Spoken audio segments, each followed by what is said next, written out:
Kişisel zevklerini her şeyin üstünde tutmuş ve uyguladığı kanunlarla hükümdarlığı sırasında toplam 72 bin kişinin asılmasına sebep olmuş bir kral. 8. Henry. Hatta bu uğurda istediği kadınla evlenebilmek için yeni bir mezhep kurup koca bir milletin mezhebini değiştirmişti. Evet, İngiliz kilisesinin kurulmasının yegane sebebi Kral Henry'nin İspanya Prensesi Catherine'den ayrılıp Anne Boleyn'le evlenme isteğiydi. Tarihin derinliklerinde kaybolmuş bu bilginin ardından 8. Henry'nin istediklerini yapabilmek için her şeyi göze alabileceğini artık biliyoruz. Çapkınlığı bir tarafa, 8. Henry kişisel hırsları uğruna eşleri dahil binlerce kişinin ölümüne sebep olmuştu. Ölümünden önce yaptığı itirafla günahlarının büyüklüğünü kendisi de kabul etmişti. 8. Henry İngiltere'yi 1509 yılından 1547 yılına kadar bugün hepimize ilginç gelen uygulamalarla yönetti. Henry en çok infaz kararlarıyla ve papalık otoritesine karşı çıkmasıyla ün salmıştı. Kral 8. Henry tahta çıktığında İngiltere halkı bu yakışıklı genci tahta görmekten çok mutluydu. Yetenekli bir müzisyen olan Henry sanatı çok yakından takip ediyordu. Saltanatının ilk yılları hem kral hem de İngiliz halkı hayatından memnundu. Gerçi babasının 2 eski bakanını idam ettirmişti ilk tahta çıktığında. Fakat bu 16. yüzyıl dünyasında olağan karşılanabilen bir durumdu. 1520'li yıllarda Henry, İspanya Prensesi Catherine'le evliliğinin istediği gibi gitmediğine karar verdi. Çünkü eşi kendisine taht için erkek bir varis verememişti. Kralın çapkınlıkları artık sarayın dışında da konuşulur oldu.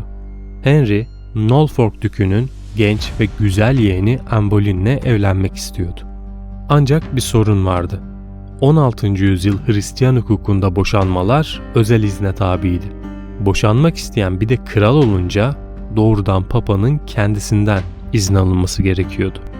Fakat ortada büyük bir sorun vardı. İspanya Prensesi Catherine, Kutsal Roma hükümdarının teyzesiydi. Bu nedenle papa, boşanma talebinde bulunan Henry'yi tam 6 yıl boyunca oyaladı. 1533 yılına gelindiğinde Henry ve Anne Boleyn gizlice evlenmişti. Haberi alan papa ise sinirden deliye dönerek kralı hemen aforoz etti. İki taraf arasında ipler son derece gerilmişti. İşte Anglikanizm böyle bir ortamda doğdu. Yani bu mezhebin kabul edilmesinin nedeni 8. Henry'nin eşini rahatça boşayabilmesi ve de bir başkasıyla evlenmesini sağlayacak kolaylığı içermesiydi. Ancak bazı kesimlerce eşini boşama arzusundan çok papalık emrinden çıkma ve ülkesini kendi kontrol etme isteğinden ortaya çıkmıştı. Sonuç olarak İngiltere parlamentosu kralı kilisenin önderi kabul ederek papanın otoritesini yok saymıştı. Ve bu yeni dönemde kralın dini reformlarına karşı gelenler acımasız bir şekilde cezalandırılıyordu. İngiltere'de artık şiddetin ön planda olduğu yeni bir dönem başlıyordu. 16. yüzyıl İngiltere'sinde büyücülük ve vatana ihanet gibi suçlamaların cezası ölümdü. Özellikle Henry'nin reformlarına karşı çıkan keşişler işkence görüyor, ardından öldürülüyordu. Henry papaya karşı gelip İngiliz kilisesini kurduğunda halkın tamamı bu durumu kabul etmemişti. Bu yüzden krala muhalefet ederek kendi inancını değiştirmek istemeyenler barbarca muamele görüyordu. Örneğin Londra'daki Kartuzin Manastırı'nın 2 keşişi York Kalesi'nin duvarlarına zincirlerle asılma cezası almıştı. İngiliz halkı keşişler hayatını kaybedene dek maruz kaldıkları işkenceyi izlemek zorunda bırakıldı. Roma Kilisesi bu şekilde acımasızca öldürülen bütün keşişleri şehit kabul etti. Kral 8. Henry otoritesini biraz daha sertleştirerek ülkedeki tüm manastır ağını ortadan kaldırmak istedi.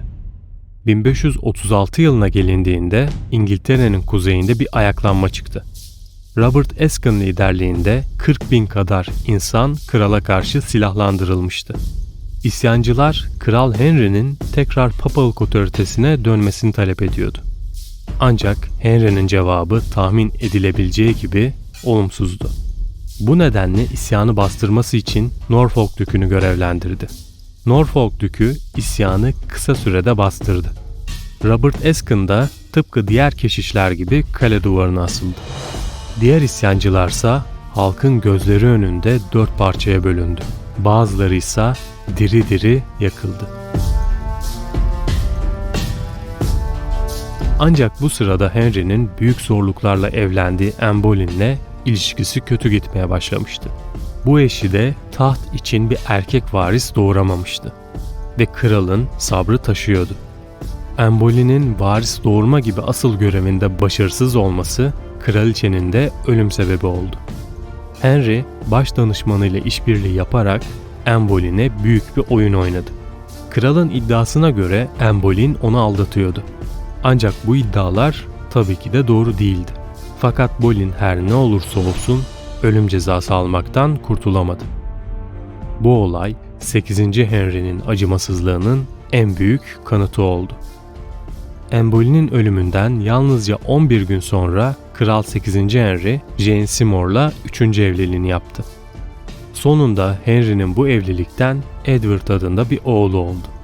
Seymour ise oğlunun doğumundan kısa bir süre sonra eceliyle öldü. Jane Seymour'dan sonra 8. Henry 3 kez daha evlendi. Ancak evlendiği kadınların sonu ya hapis ya da ölüm oldu. Acımasız kralın gazabını üzerine çeken sadece eşleri değildi. Danışmanları, arkadaşları ya da ailesinden herhangi biri de keyfi cezalara çarptırılabiliyordu. Bu talihsiz insanlar arasında bugün yakından tanıdığımız bir isim daha vardı.